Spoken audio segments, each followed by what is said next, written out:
kalian? Pastinya baik-baik aja kan? Nah, berhubung sekarang lagi pandemi COVID, kita harus tetap jaga kesehatan dan stay safe dari rumah.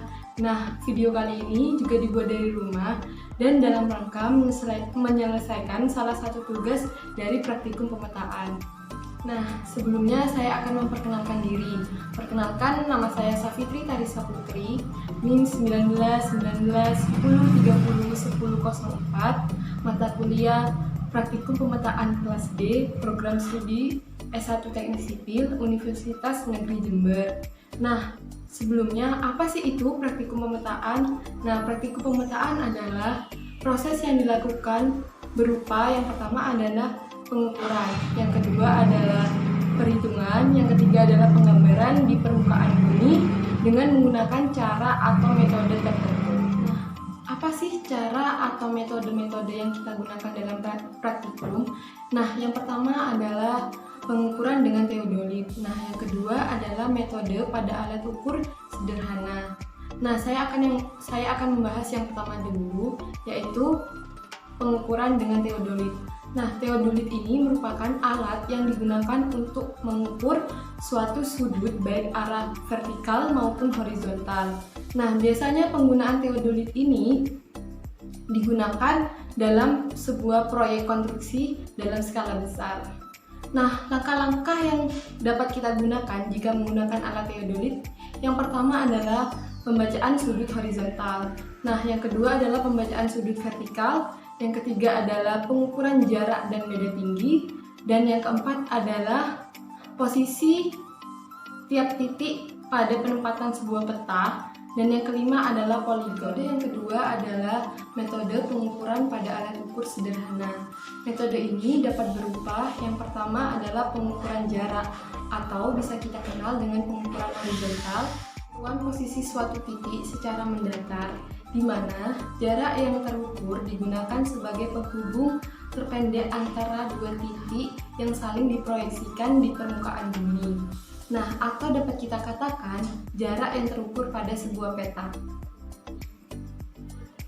Nah, yang kedua adalah pengukuran beda tinggi atau bisa kita kenal dengan pengukuran vertikal, yaitu penentuan beda tinggi antar titik, di mana jarak yang dihitung dari selisih panjang dua garis proyeksi yang melalui kedua titik di permukaan bidang datar, atau dapat dikatakan jarak terpendek dua garis pada bidang datar yang melalui kedua titik tersebut.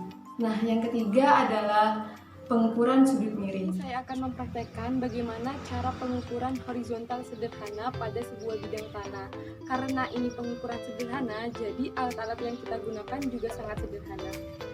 Yang pertama yang kita butuhkan adalah 4 buah paku. Yang kedua adalah meteran. Yang ketiga adalah tali rafia. Yang keempat adalah alat tulis, yaitu kertas dan ballpoint. Kita akan siapkan 4 buah paku yang kita gunakan sebagai patokan dan kita akan tancapkan pada sebuah tanah.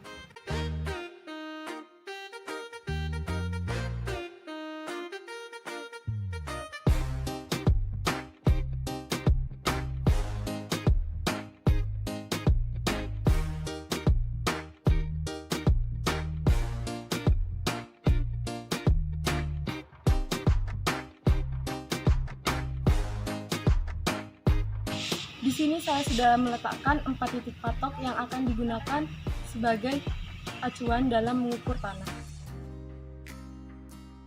Lalu kita gunakan tali rafia untuk mengikat pada tiap titik patokan.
Selanjutnya kita akan mengukurnya dengan menggunakan meteran, di mana meteran ini berfungsi untuk mengukur jarak tiap titik antar patokan.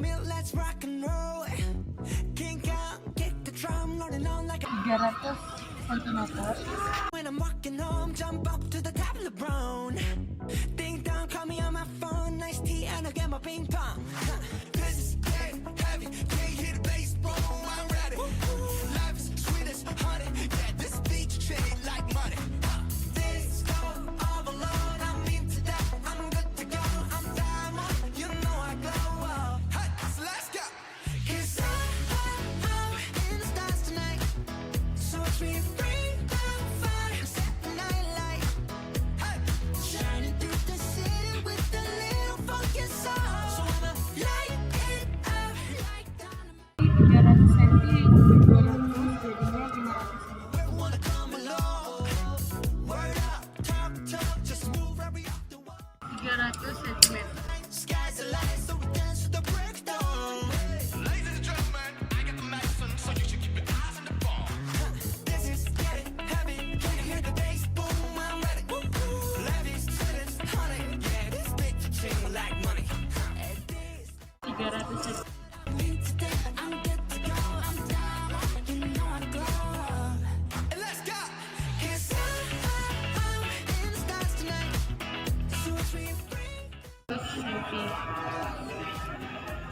Berarti jaraknya adalah 500 cm.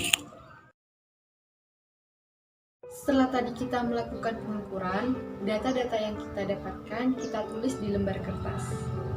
Yang pertama, diperoleh panjang dengan ukuran, panjangnya diperoleh ukuran 500 cm. Nah, kita ubah dulu menjadi meter. Berarti 5 meter.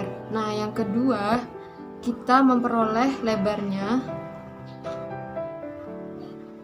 yaitu 300 cm. Nah, kita ubah juga menjadi meter menjadi 3 meter.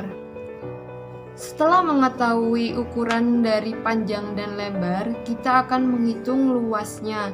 Karena bidang tanah tersebut berbentuk persegi panjang, maka luasnya didapatkan panjang dikali lebar. Panjangnya 5 meter dan lebarnya 3 meter. Jadi hasilnya menjadi 15 meter persegi.